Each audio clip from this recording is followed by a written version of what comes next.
웃고 있지만 사실은 저는 오늘 예배를 준비하면서 참 많은 눈물을 흘렸습니다. 오늘 사실은 이 인쇄소가 문제가 있는지 사순절 그 현수막을 하나 조그맣게 만들었는데 이게 인쇄가 완전히 안 됐어요. 그래가지고 거기에 이제 그 편집한 십자가에 당하신 주님을 바라보는데 얼마나 눈물이 나는지 하나님에게 은혜를 주시려고 하시는가 보다. 그림 하나를 보면서 묵상하는데 너무 눈물이 많은 그런 눈물이죠. 여러분 사순절 기간에 주님의 고난과 또 주님의 고난을 깊이 생각하게 되면 그 고난을 우리를 위한 고난이다 생각할 때 얼마나 또 감사하게 되고 또 깊은 은혜에 빠지게 될지 모릅니다. 여러분 고난절을 3월 첫 번째 주일인데 우리 저와 같은 마음으로 감사하는 마음으로 그리고 주님의 고난을 깊이 묵상하는 마음으로 하나님 앞에 예배드리도록 하겠습니다. 사순절 첫 번째 주일 신령과 진정으로 하나님 앞에 예배드리십니다. 다 같이 묵상하도록 하시겠습니다.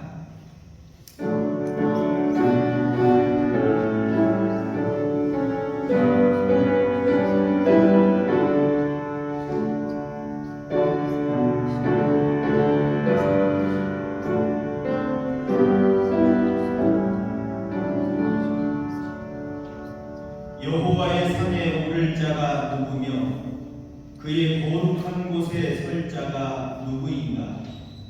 곧 손이 깨끗하며 마음이 청결하며 뜻을 허탄한 데에 두지 아니하며 거짓 맹세하지 아니하는 자로다.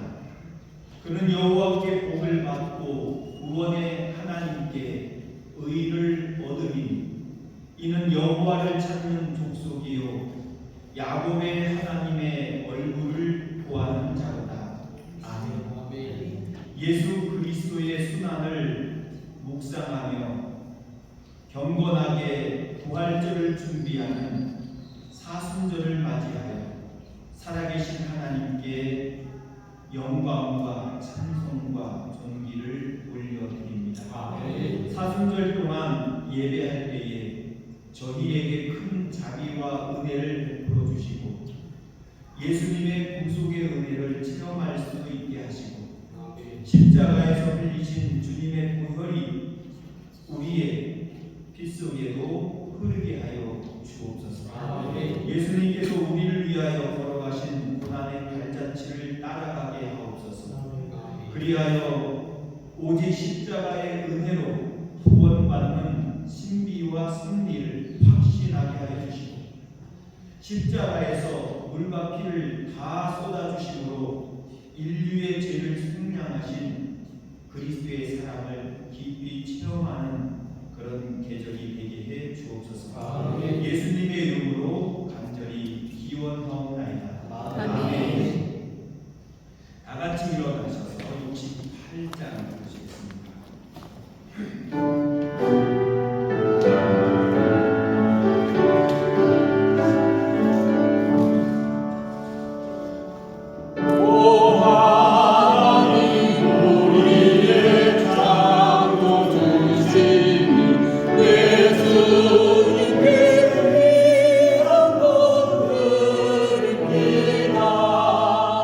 내 주께 만나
124번.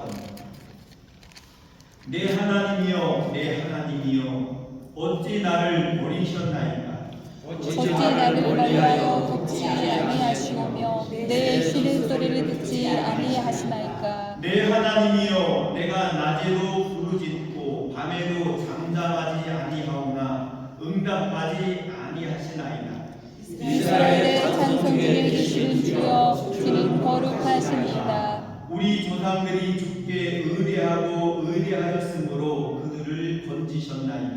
그들이 주께 불써 구원을 얻고 주께 의뢰하여 수치를 당하지 아니하였나이다. 나를 멀리하지 마옵소서. 환난이 가까우나 도울 자 없나이다. 악한 머리가 나를 둘러 내 수족을 찔렀나이다. 내가 내 모든 뼈를 셀 수 있나이다. 그들이 나를 주목하여 보고 내 겉옷을 나누며 속옷을 제비 뽑나이다. 여호와여 멀리하지 마옵소서. 나의 힘이시여 속히 나를 도우소서. 나를 사자의 입에서 구하소서. 주께서 내게 응답하시고 들소의 뿔에서 구원하셨나이다. 내가 주의 이름을 형제에게 선포하고 회중 가운데서 주를 찬송하리이다. 여호와를 두려워하는 너희여 그를 찬송할지어다. 야곱의 모든 자손이여 그에게 영광을 돌릴지어다. 너희 이스라엘의 모든 자손이여 그를 경외할지어다. 아멘. 이제 지난 한 주간 동안 우리의 삶을 뒤돌아보면서 내가 하나님 앞에 지은 죄와 허물을 고백하는 고백의 기도를 드리겠습니다. 다 같이 기도하십니다.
하나님을 만나는 대신에 분위기 좋은 장소를 찾고 또 사람들을 찾아 우정을 나누었으나 그곳에는 참된 위로를 얻을 수 없었습니다.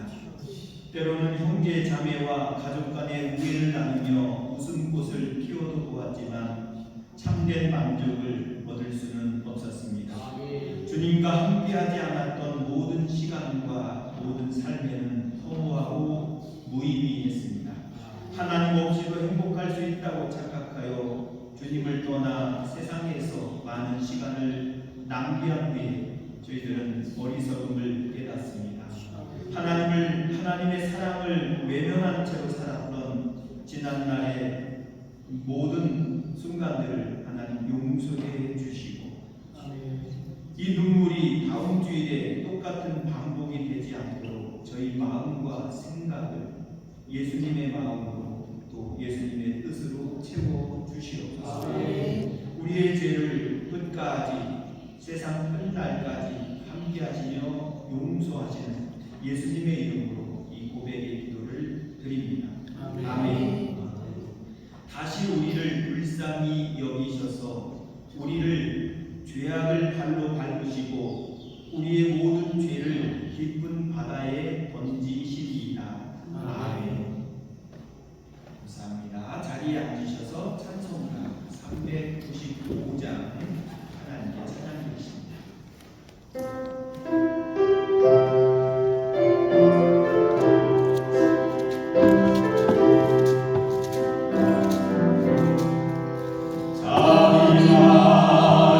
예수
우리의 구원자 되시는 하나님 아버지, 한없는 은혜와 넘치는 사랑에 감사드립니다.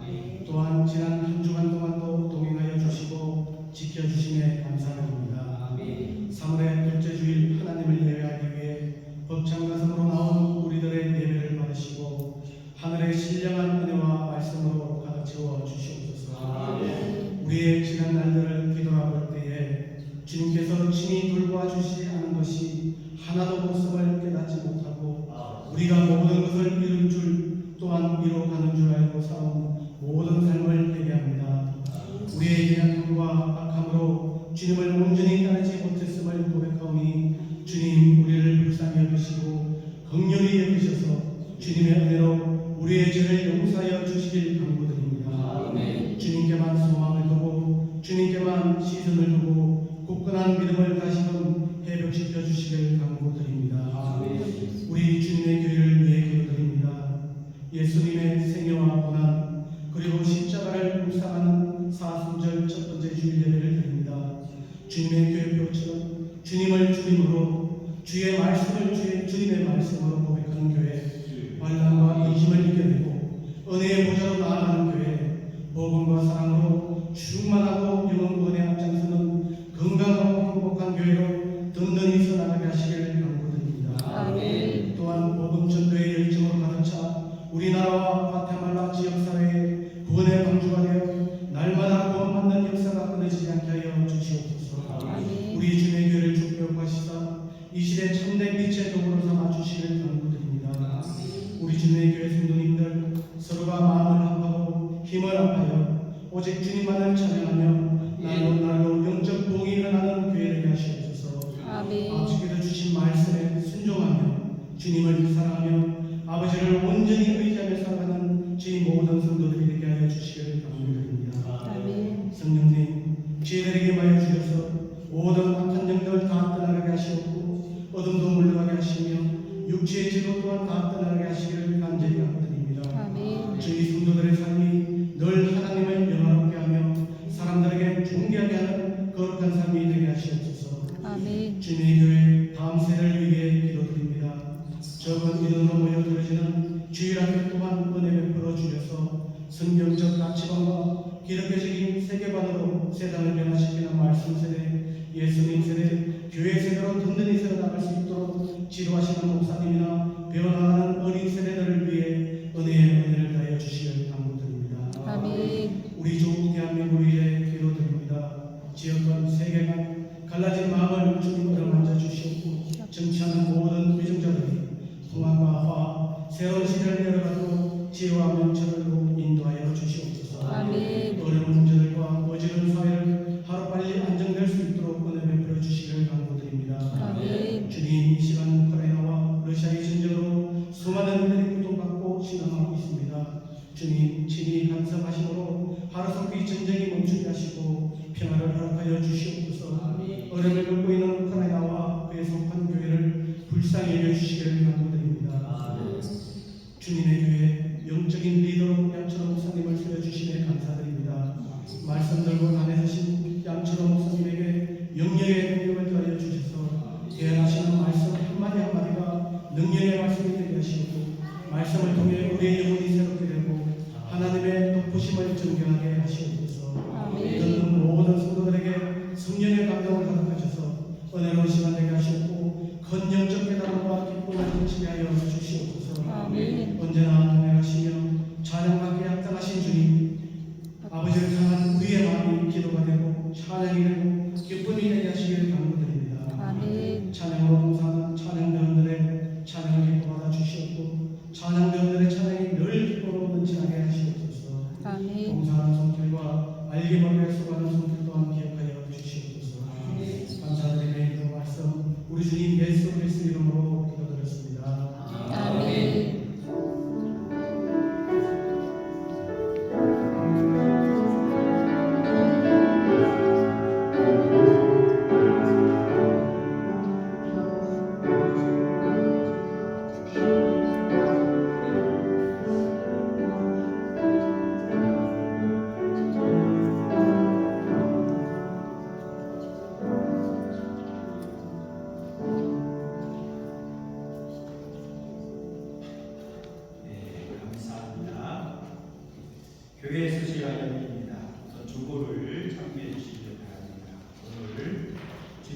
교회를 찾아주신 모든 분들께 감사를 드립니다. 주의 이름으로 환영하고 축복합니다.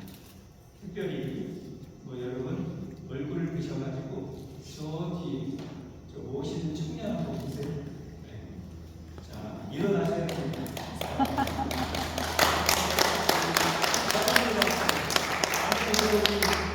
찾아온 사람은 일어나서 인사하는데 맞이하는 사람들이 일어나셔야 되는데 자, 일어나서 박수.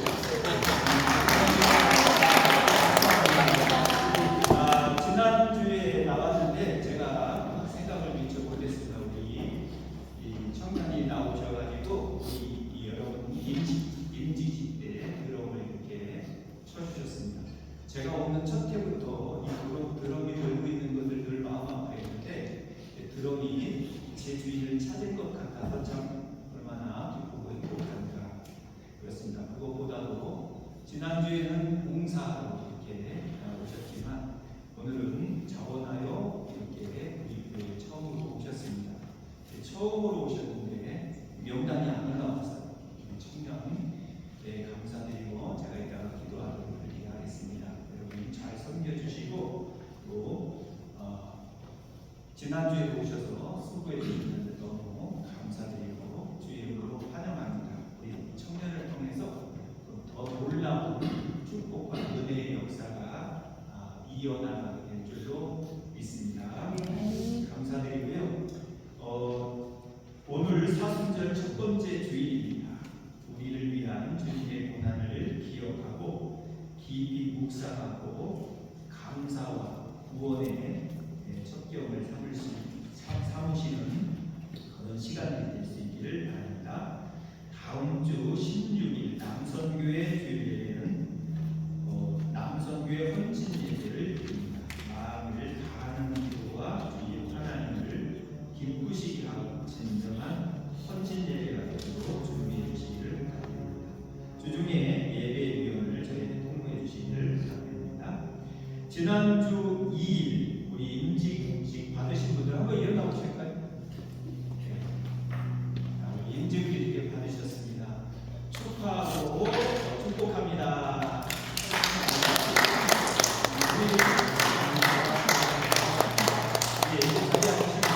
끝나고서 사진을 한번 찍어야 되겠어요. 왜냐하면 그날 제가 참 미흡하여 우리 이 교회의 사모가 되는 박경남 사모랑 우리 임직자들이랑 사진 찍은 게 없어요. 우리도 이제 제 활동이나 이런 것들을 알리고 또 우리 교회 소식도 알리고 그래야 되는 사진이라도 있어야 되는데 이게 사모하고 찍은 사진이 없어갖고 나는 도토리인가 이렇게 생각하는 사람들이 많이 있습니다. 도토리가 무슨 뜻인지 모르죠?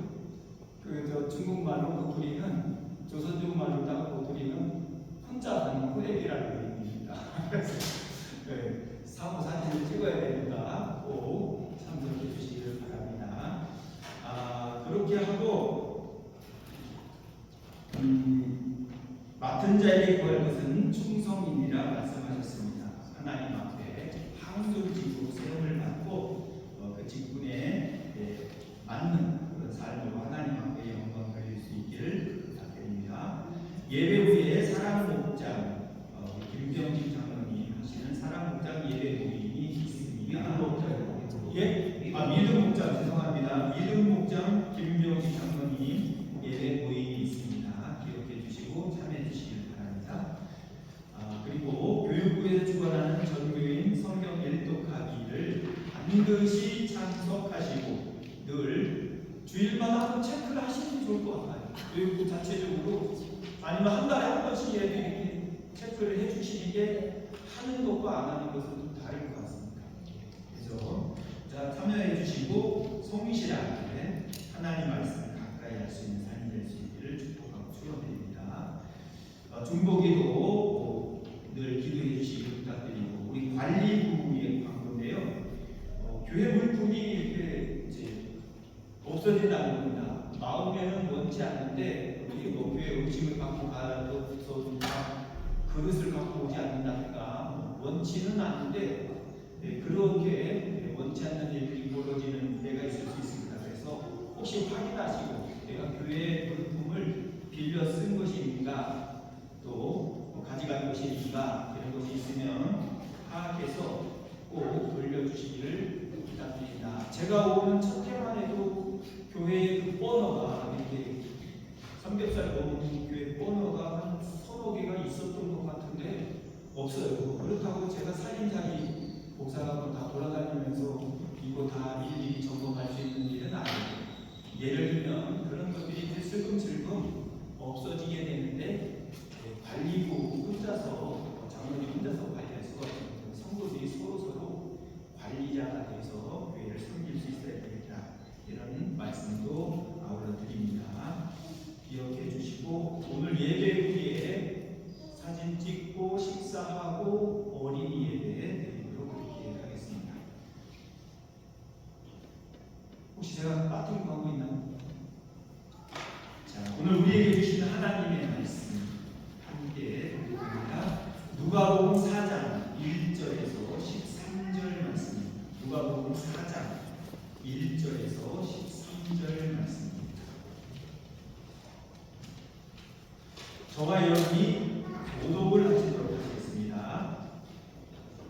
예수께서 성령의 충만함을 입어 요단강에서 돌아오사 광야에서 40일 동안 성령에게 이끌리시며 마귀에게 시험을 받으시더라. 이 모든 날에 아무것도 잡수시지 아니하시니 날수가 다함에 줄이신지라.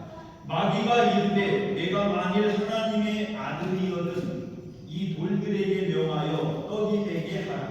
예수께서 대답하시되 기록된 바 사람이 떡으로만 살 것이 아니라 하였느니라. 마귀가 또 예수를 이끌고 올라가서 순식간에 천하 만국을 보이며 이르되 이 모든 권위와 그 영광을 내가 내게 주리라. 이것은 내게 넘겨준 것이므로 내가 원하는 자에게 주리라. 그러므로 내가 만일 내게 절하면 다 내 것이 되리라. 예수께서 대답하여 이르시되 기록된 바 주 너의 하나님께 경배하고 다만 그를 섬기라 하였느니라. 또 이끌고 예루살렘으로 가서 성전 꼭대기에 세우고 이르되 내가 만일 하나님의 아들이거든 여기서 뛰어내리라. 기록되었으되 하나님이 너를 위하여 그 사자들을 명하사 너를 지키게 하시리라 하였고 또한 그들이 손으로 너를 받들어 내 발이 돌에 부딪히지 않게 하시리라 하였느니라. 예수께서 대답하여 이르시되 주 너의 하나님을 시험하지 말라 하였느니라. 마귀가 모든 시험을 다 한 후에 얼마 동안 떠나니라. 아멘. 감사합니다. 혹시 오늘 특송하려고 준비하신 분이 계신가요? 네. 없으시군요. 감사합니다. 다음 주에는 우리 임직자, 다음 주에는 헌신일. 네. 감사합니다. 언제든지 준비를 하시면 하나님이 가장 기뻐하실 줄로 믿습니다. 자,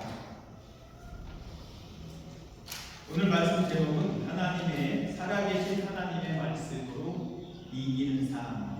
그러니까 고로하고 진부하고 다 상상할 수 있는, 생각할 수 있는 말씀이라고 할 수가 있습니다. 중요한 것은 예수님이 성령에 충만하셨다는 말씀입니다. 그럼에도 불구하고 예수님도 시험과 유혹을 받으셨다는 겁니다. 예수님이 십자가에 달리실 때에 제자들이 하신 말씀이 있어요. 내가 죽은 다음에 너희들은 어디 할 것 같으냐 이런 얘기지.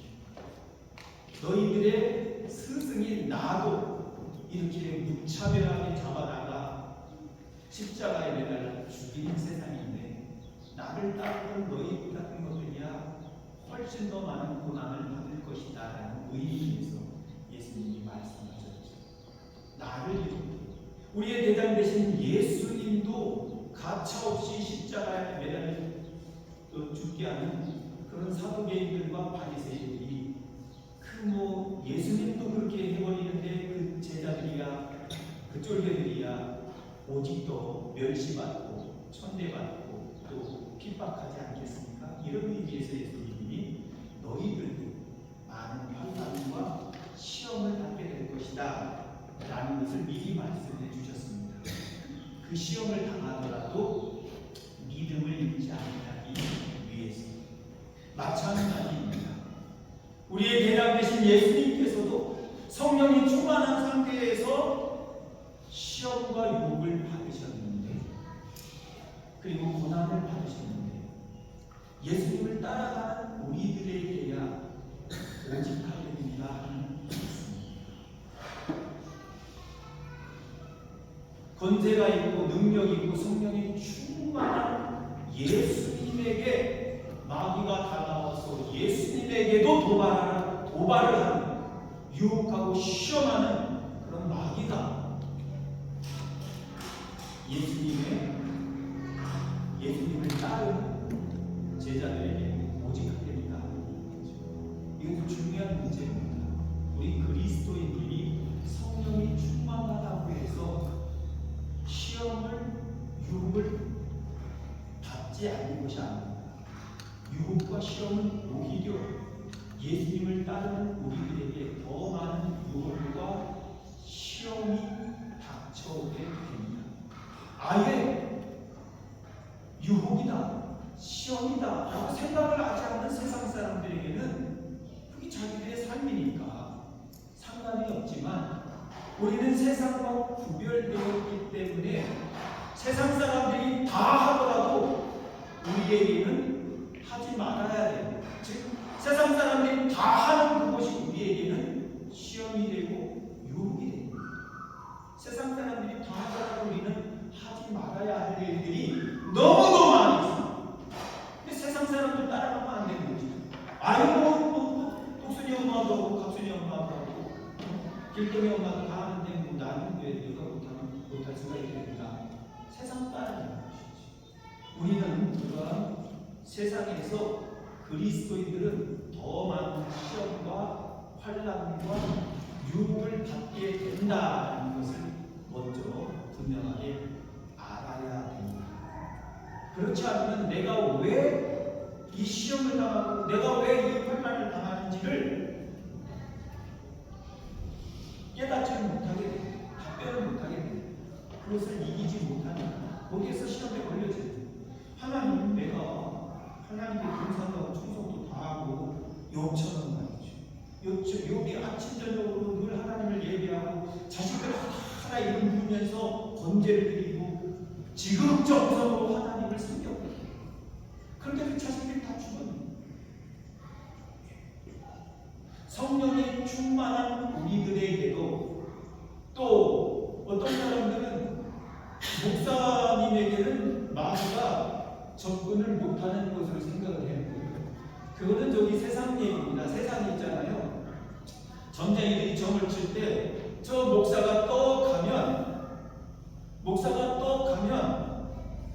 전이 안 되는 것으로 생각하는데, 그것도 교묘한 속임수입니다.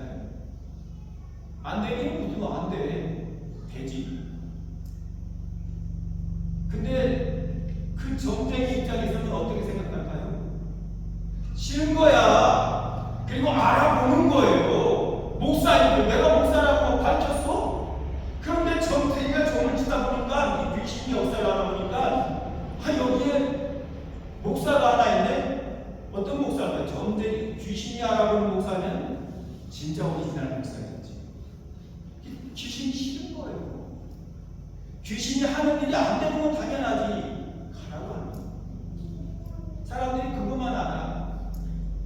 이 점쟁이한테 있는데 목사가 가면 전혀 안 쳐주려고 하네요.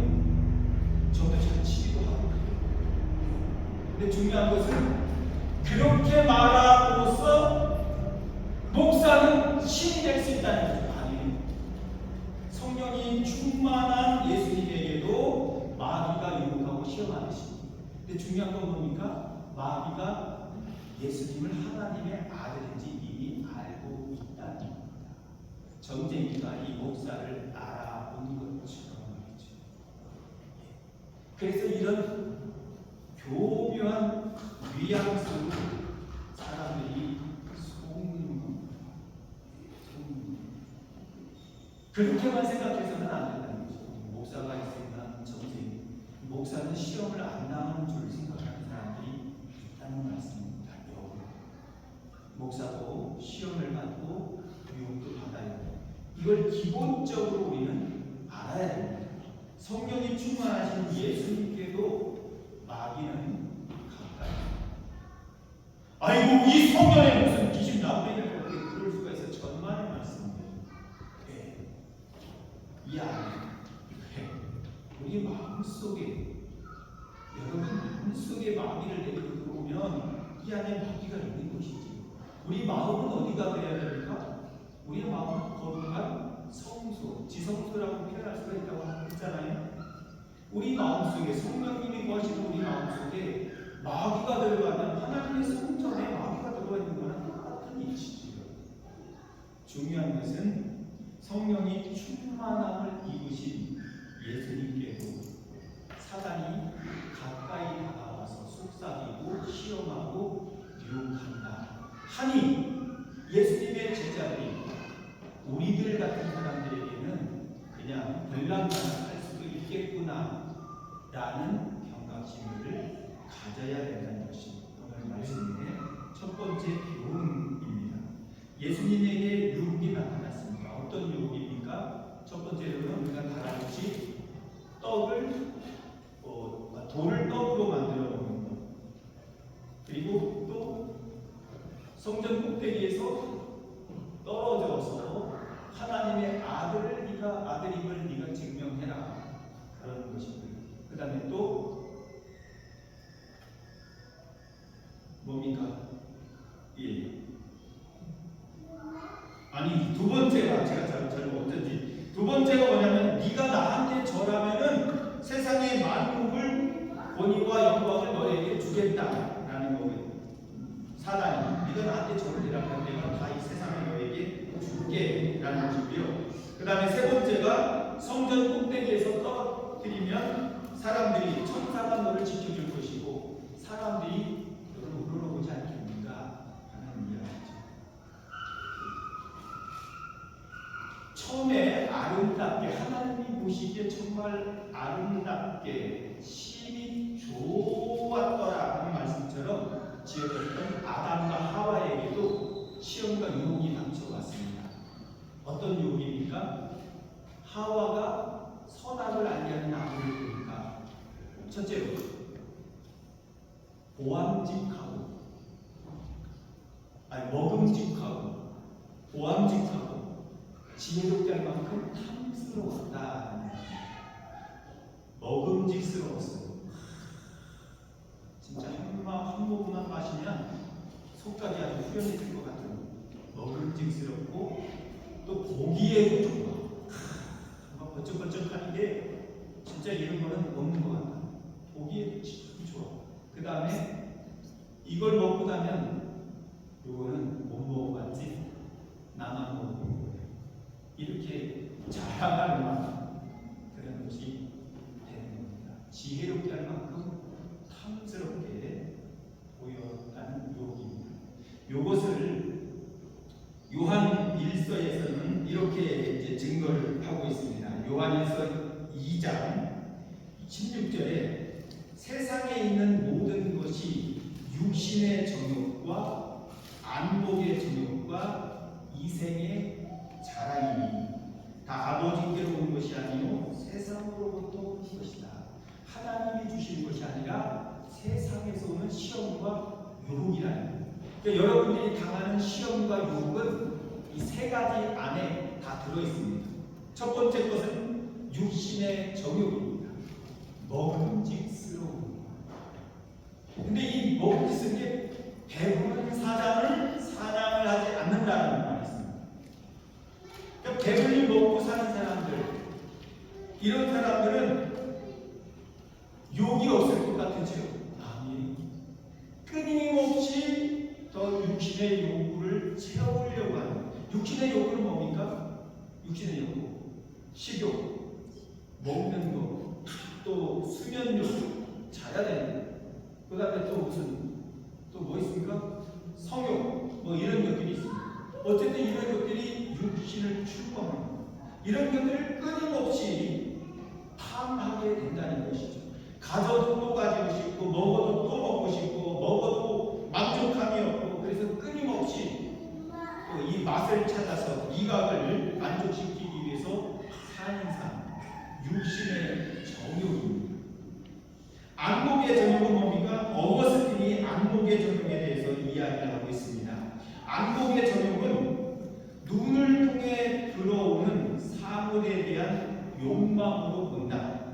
아름다움을 추구하는 욕구는 자연스럽고 또 자연적이다.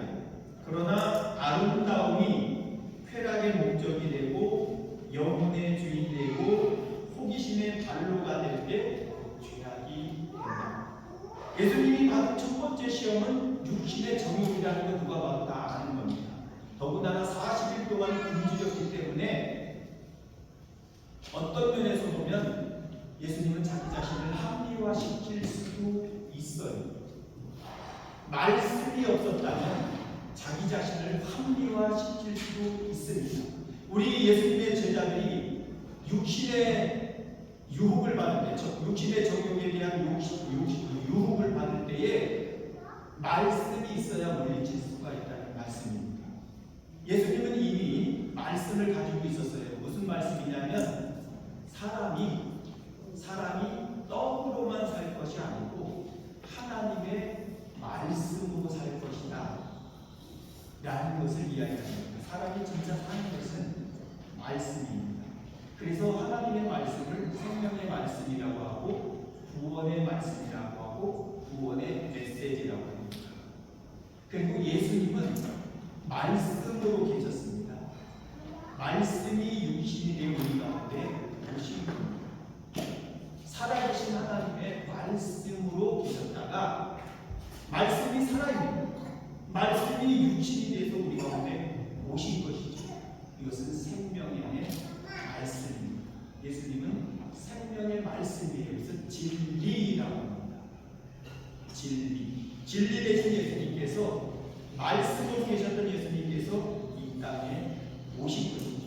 그래서 예수님은 말씀으로 우리가 산다는 것, 말씀으로 우리가 구원받는다는 것을 보여주시고 실천하시는 것입니다. 근데 우리가 생각할 수가 있어요. 예수님은 무슨 시험을 받으실 필요가 있을까? 예수님은 왜 40일 동안 왜 굶으셨을까요? 누가 굶으라고 해? 안 굶으면 뭐가 안 돼요? 왜 굶으셨을까요? 왜?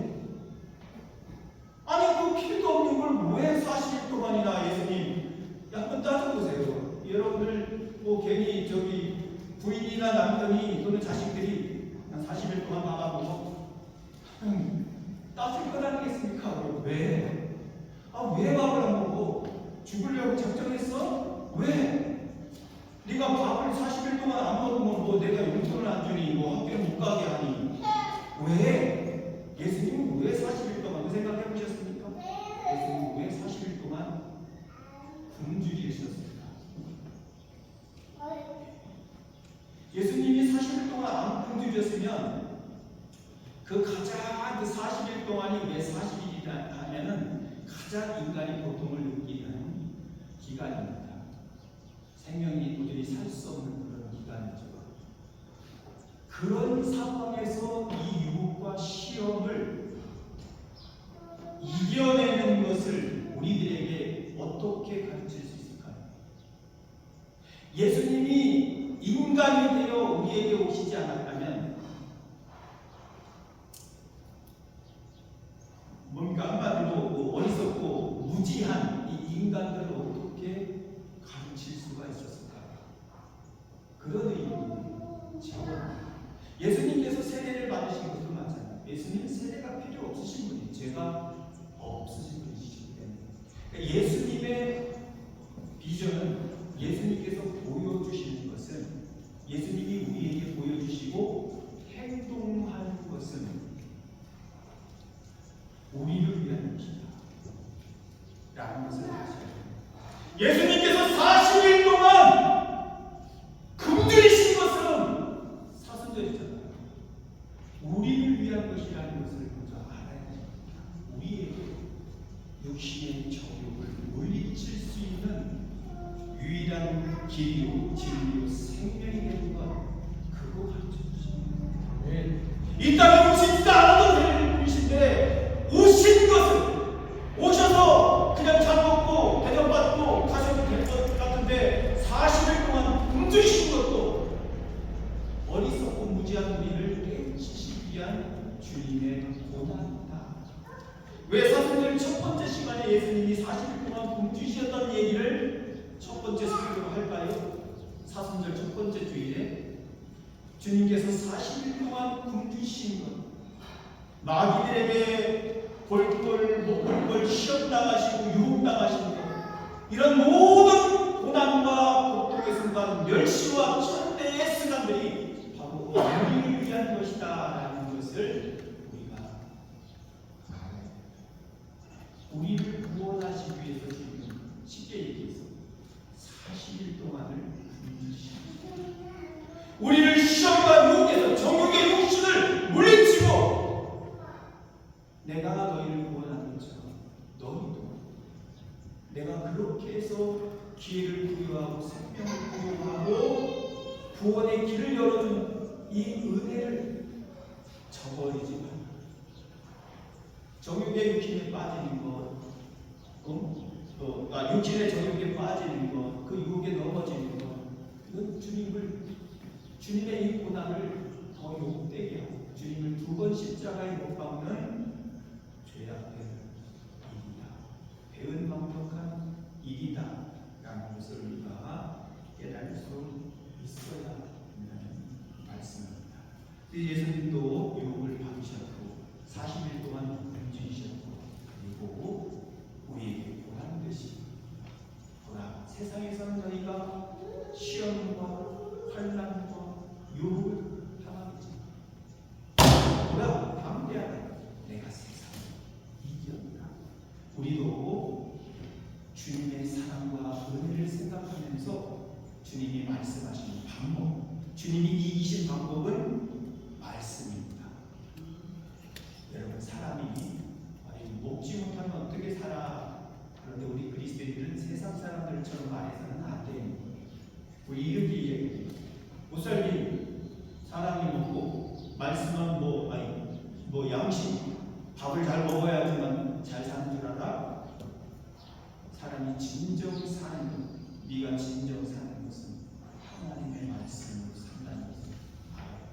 네가 구원받고 영생의 삶을 사는 것은 네가 아무리 좋은 음식 먹고 아무리 때깔나는 것을 입어서 천국 갈 수 있는 것이 아니고 하나님의 말씀으로 살아야 된다라는 것을 증거할 수 있어야 됩니다. 예수님은 40일 동안 금식하시고 줄이시면서 그걸 우리에게 증거하시고 나타내는 분이십니다.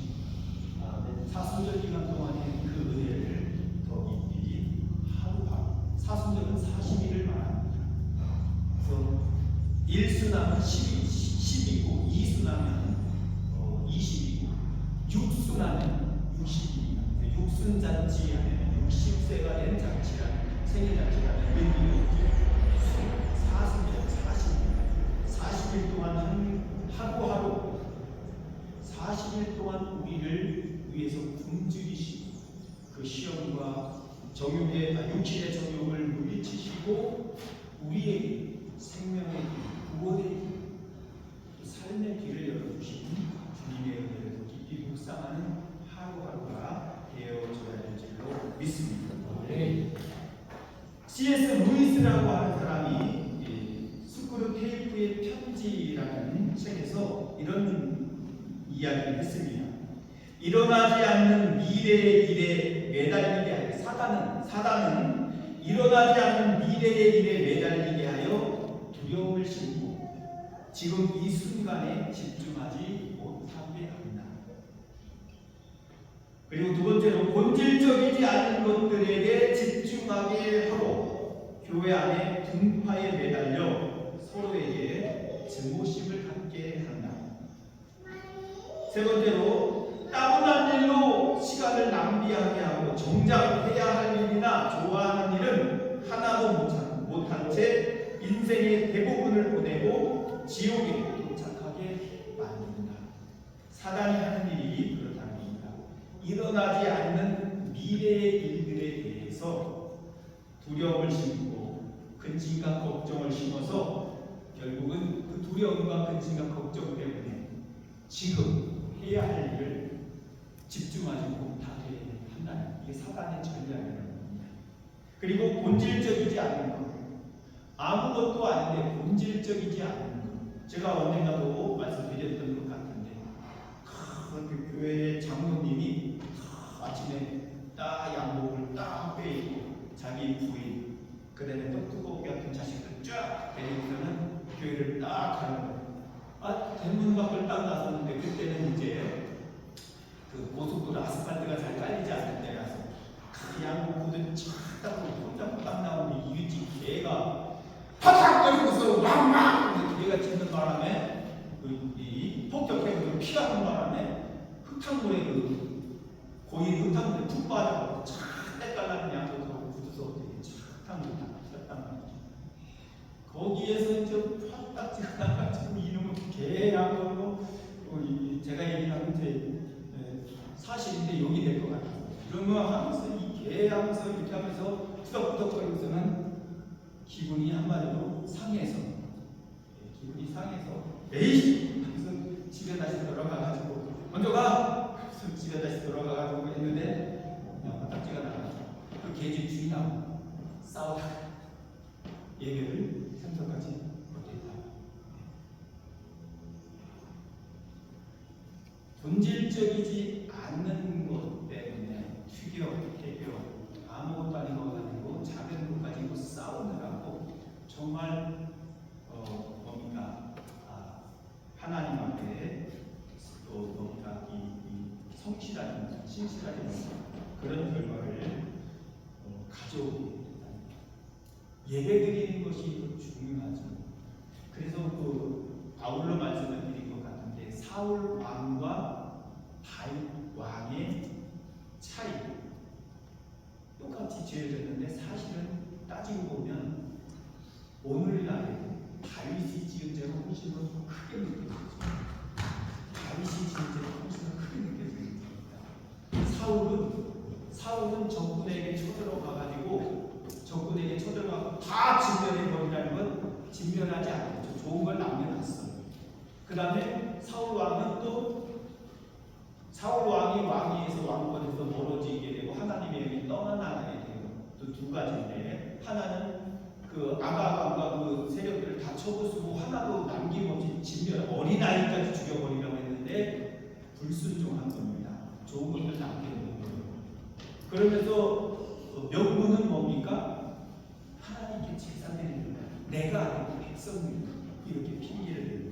첫 번째 거는 뭡니까? 전쟁터에 나가야 되는데, 지금으로 말하면 목사님이 와서 빨리 축복기도를 해주고 우리가 이게 출발해가지고 이 선교를 하고 내는데, 전쟁터에 앞서고 있는데 제사장인 사무엘이, 그 훌륭한 사무엘이 왠지 생각보다 늦게 오는 거예요. 상황은 촉박한데. 그러니까 자기도 기름부음을 받았겠다. 자기도 하나님의 종이겠다. 제사를 사울왕이 주관해야 되죠. 하나님께 위해서 하나님의 거룩한 제사를 망령되게 한 것입니다. 그것 때문에, 근데 엄밀하게 보면 제사를 안 드리는 인간보다는 그래도 제사를 드리는 게 낫고, 사무엘, 인간적으로 따지면 그렇습니다. 사무엘 소리야 처음 하면서 좀 하면서 제사 드리는 게 뭐 그 잘못이야? 라고 현실적으로 생각할 수가 있습니다. 그런데 다윗은 어떻습니까? 다윗은 명명백백하게 살인죄,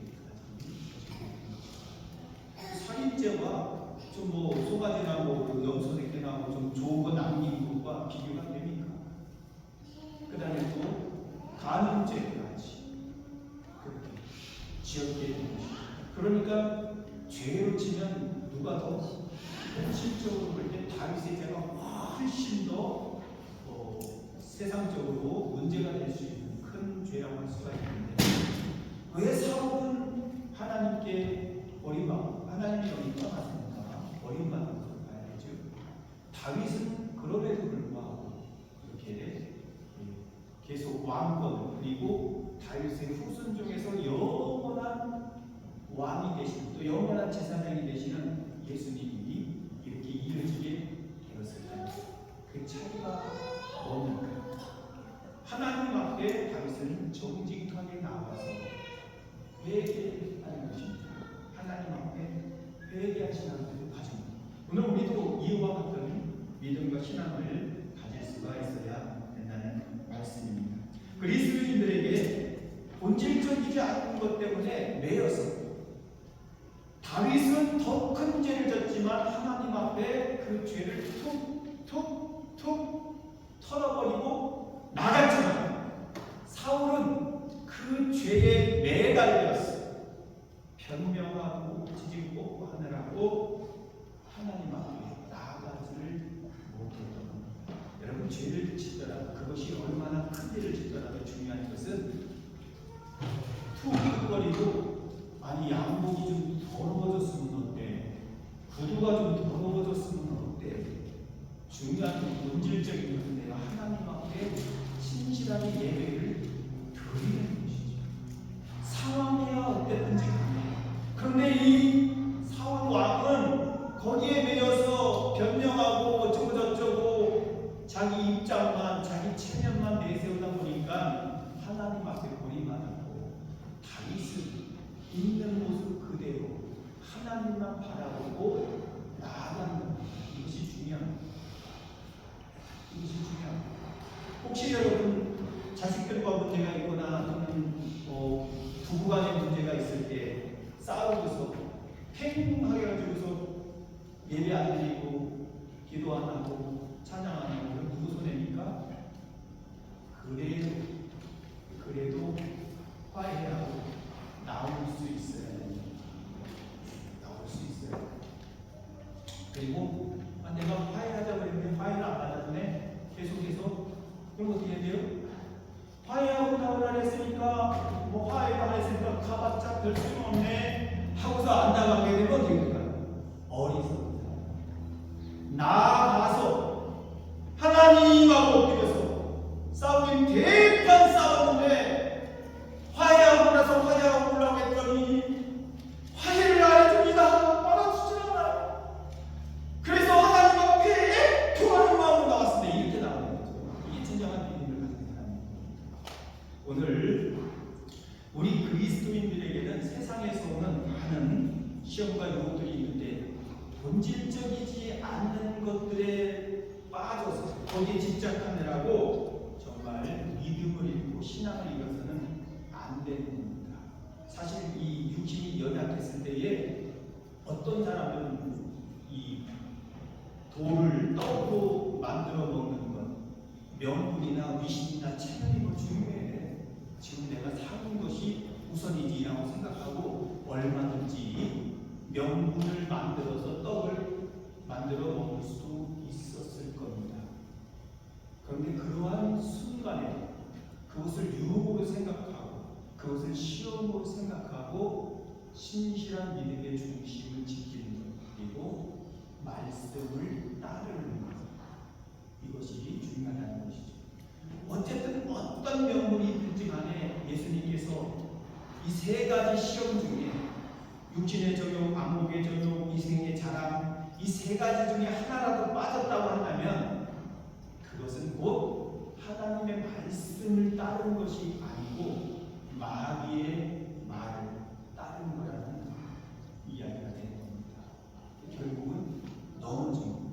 예수님 입장에서는 내가 너무 배가 고파서 내가 할 수도 있는 거기 때문에 내가 만들어 먹는 건데 뭐 하면서 얼마든지 명분을 세울 수도 있지만 아무 소용이 없는 겁니다. 마귀의 마귀의 말을 따르는 것이기 때문에 그렇습니다. 그 다음에 따분한 일은 시간을 낭비하게 하고 정작 해야 하는 일이나 좋아하는 일 여기서 좋아하는 일은 하나님이 기뻐하시는 일입니다. 여러분들이 좋아하는 일이 아니라 왜? 사람들이 보통 영적인 삶을 사는 것을 그렇게 많이 좋아하지는 않습니다. 그리고 사단이 그렇게 하도록 그렇게 편안하게 하도록 내버려 두지 않습니다. 그래서 주님을 따라가는 길, 우리가 신앙생활하는 길은 힘든 일들이 많이 있어요. 그리고 섬기는 일이기 때문에 애초부터 섬기는 일이고 낮아지는 일이기 때문에 이 높아지려고 하는 마음들을 이기는 것이 쉽지가 않습니다. 세상에서는 그거 안 돼요. 세상에서는 높아지려고 하는 것이고. 세 번째 유혹이 그겁니다. 두 번째 유혹이 그거예요. 네가 나에게 전하면 이 세상 모든 것을 너에게 주겠다. 여러분 그 드라마나 이런 데 보면 그런 내용들이 참 많습니다. 그런 입장에 여러분들이 처했을 때 어땠을 것입니다.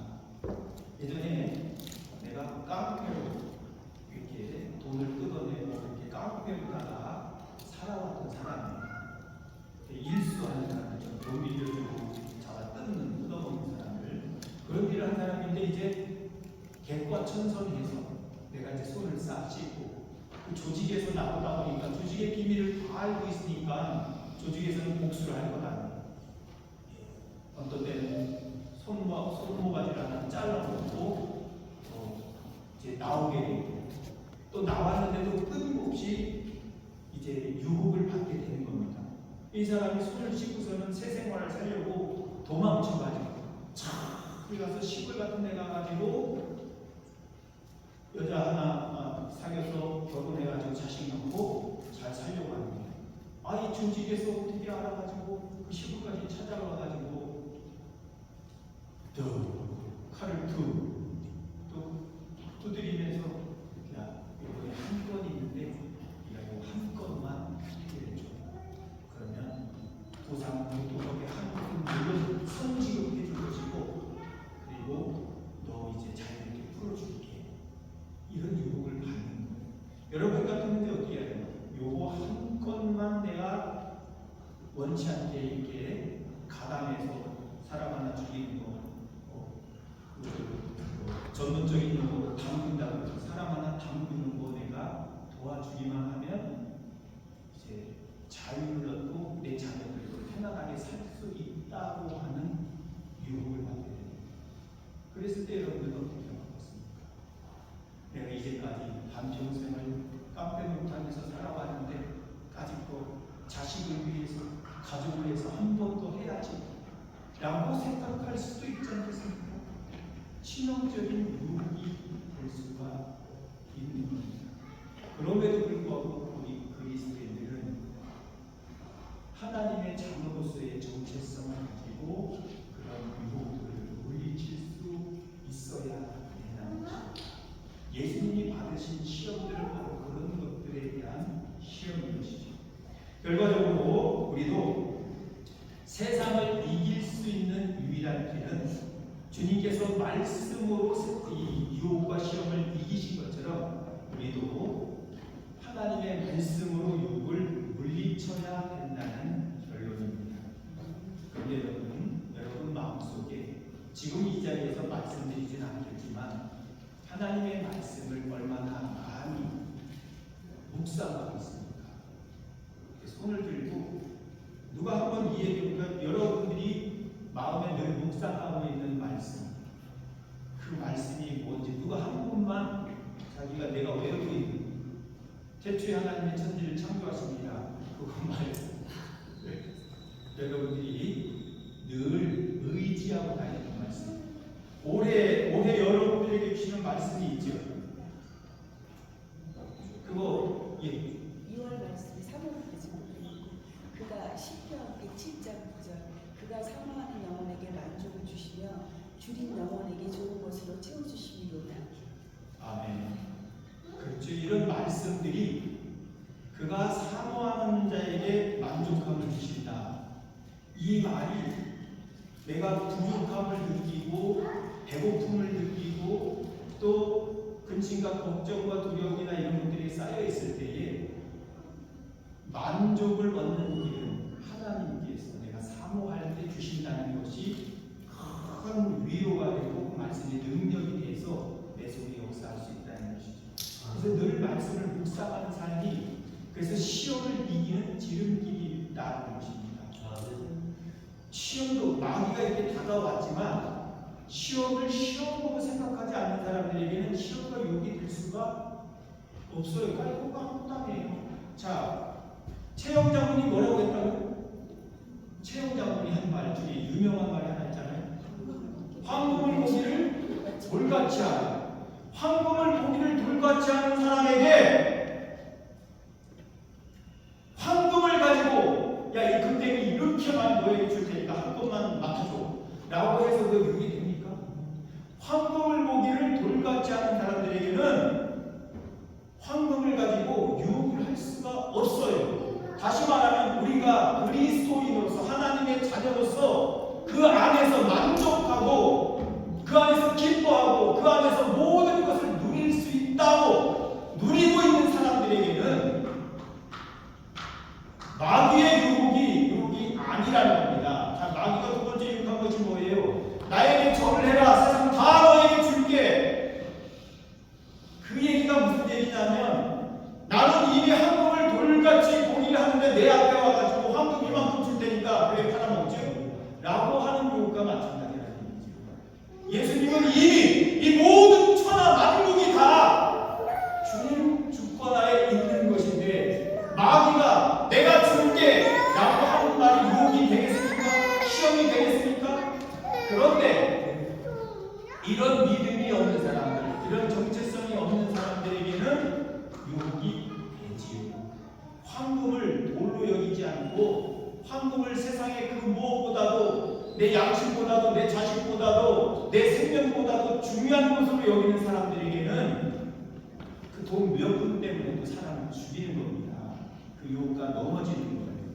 예수님은 천하 만국이 다 주님 것인데 나한테 전하면 다 줄게. 뭘 이미 내 것인데 우리가 그런 믿음을 가져야 됩니다. 이미 그리스도 안에서 우리는 하늘의 신령한 것과 땅의 기름진 축복을 다 받은 사람들이에요. 세상 것에 잠시 잠깐 누릴 수 있다는 유혹과 시험에 좀 편안해질 수 있다는 시험에 양심을 팔고 신앙을 팔고 믿음을 저버리는 그리스도를 버리는 그런 삶이 되지 말아야 된다. 당연히 우리 그리스도인들에게는 그런 유혹들이 세상 모든 것을 준다고 하는 그런 유혹들이 유혹과 시험거리조차 되지 말아야 된다는 말씀입니다. 왜? 우리 그리스도 안에서 모든 것이 약속받고 주어진 사람들이기 때문에 주님 안에서 한 분만으로 만족하신다면 그 세상 것이 뭐가 유혹이 될 수가 있겠습니까? 죽어도 다시 산다며요. 그러면 죽음의 위협이 무슨 소용이 있겠습니까? 살고 죽는 것이 하나님께 달렸다며요. 목에 칼이 들어와도 뭐가 두려울 게 있겠습니까? 그렇죠. 이 믿음을 우리가 분명히 가져야 됩니다. 그렇다면 세상의 어떤 유혹도 시험도 환난도 이겨낼 수 있습니다. 이것이 하나님의 말씀입니다. 기도하시겠습니다. 사랑과 은혜의 주님, 황금을 보기를 물같이 하는 자에게 황금으로 어떤 유혹을 할 수가 있겠습니까? 천하 만국이 다 주님 것입니다. 다 아는데 마귀에게 절한다고 천하 만국을 준다 하는데 그것이 무슨 시험과 유혹이 될 수가 있겠습니까?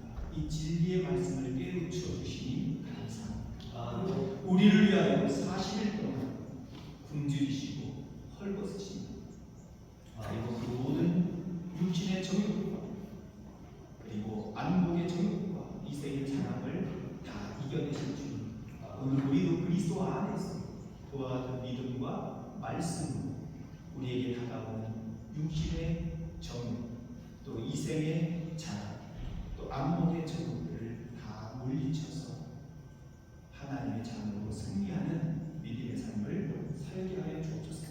이번 사순절 기간 동안에 그리스도의 고난을 더 깊이 생각하고 묵상하고 깨닫는 삶이 되게 해 주시옵소서. 예수님의 이름으로 간절히 기도하옵나이다. 아멘. 감사합니다. 찬송가 같이 부르십니다. 찬송가 383장 부르시면서 준비한 예물을 하나님께 드리겠습니다.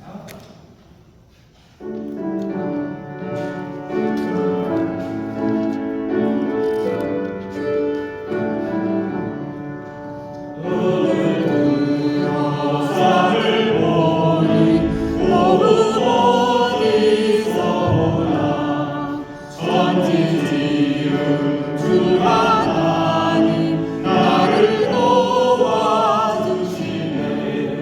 나의 어린 조상에 주가 되어 지키고 택한 백성 항상 지켜 길이 보호하시네 도우시는 하나님 내게 그를 대시니 낮의 해와 밤의 달이 너를 상치 않겠네 내게 오늘 주지하고 오늘 보호하시며 너의 주님 지금부터 영영 인도하시니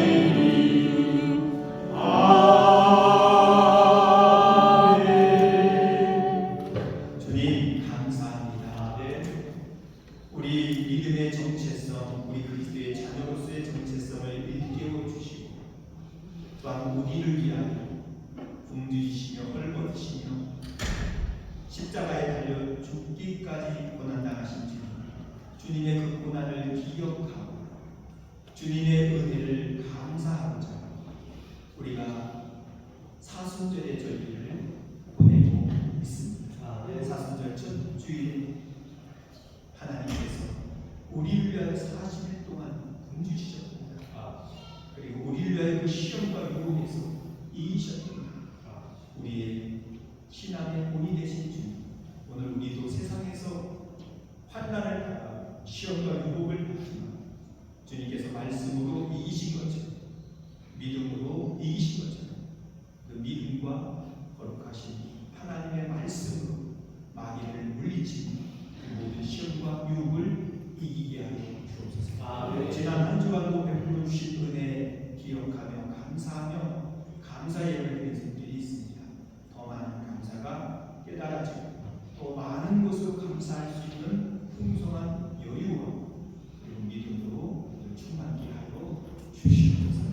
열의 하나를 구별하여 모든 것이 주님 것이며 주님께로부터 왔음을 고백하며 드리고 11조의 예물을 드리는 모든 손길 위에 성경에 약속하신 은혜와 축복을 대대 이어가게 하시고 또 이 땅에서 사는 날 동안에도 자녀가 잘 되고 산업이 복을 얻으며 통통하게 된 복을 누릴 수 있도록 영육간에 풍성하고 넘치는 은혜로 채워 주시옵소서.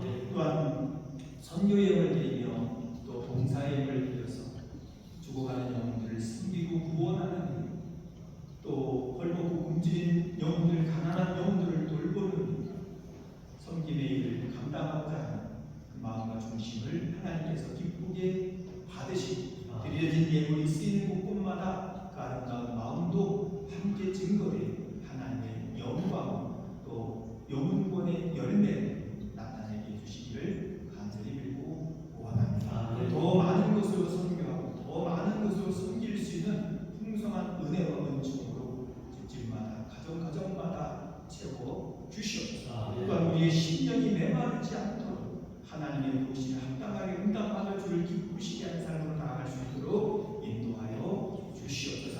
공된 교회를 위하여 섬기는 많은 종들이 있습니다. 보이지 않는 곳에서 교회를 청소하고 관리하며 꽃꽂이를 하며 또 찬양으로 하나님께 영광을 돌리고 예배를 듣고 악기를 통해서 또 음향 조절을 통해서 또 거기서 식사를 준비하면서 성도들의 기도를 돕고 섬기는 모든 수고하는 손길을 일일이 기억하여 주시고 저들의 수고와 노력의 땀방울이 헛되지 않도록 하늘의 신령한 양식으로 나는 기름진 축복으로 채워주시고 헌신하고 봉사하며 수고하는데 부족함이 없는 넉넉하고 풍성한 물질의 복과 육신의 강건한 그 모든 질병을 물리치고 건강하여 하나님 앞에 귀하게 쓰임받는 거룩한 삶으로 우리 하나님께서 함께 해주시기를 간절히 빌고 원합니다.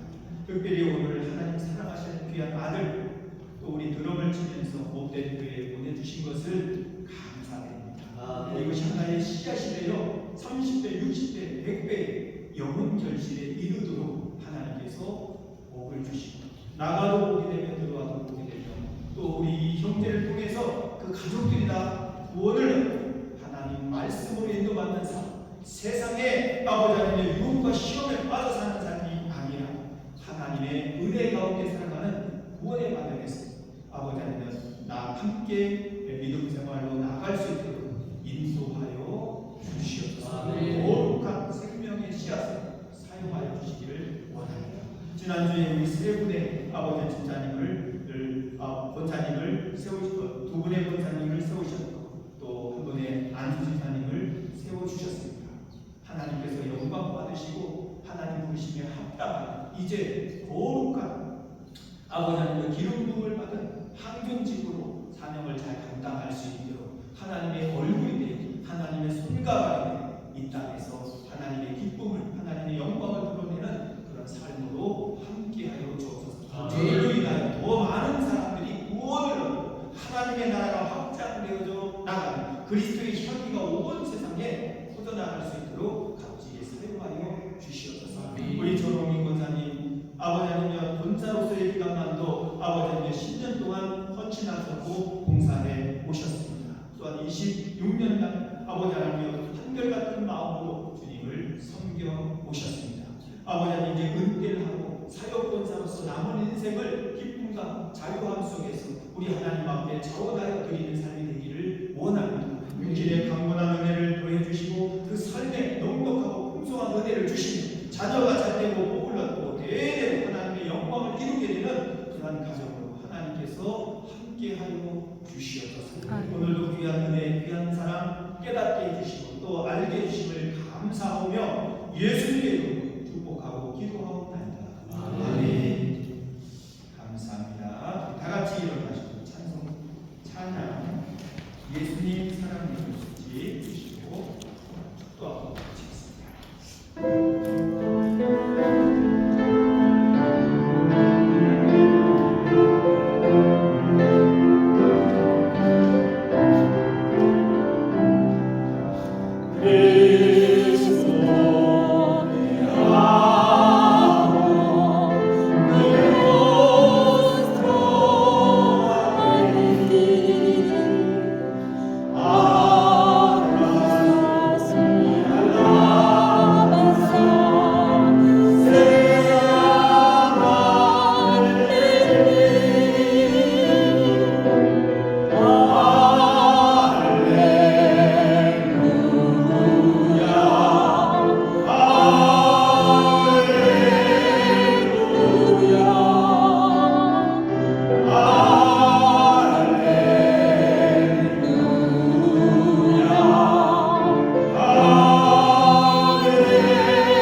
이제는 주 예수 그리스도의 은혜와 하나님 아버지의 극진하신 사랑, 성령님의 감동, 감화, 위로, 교통 충만케 하시는 은혜가 주님께서 말씀으로 그 모든 육신의 정욕과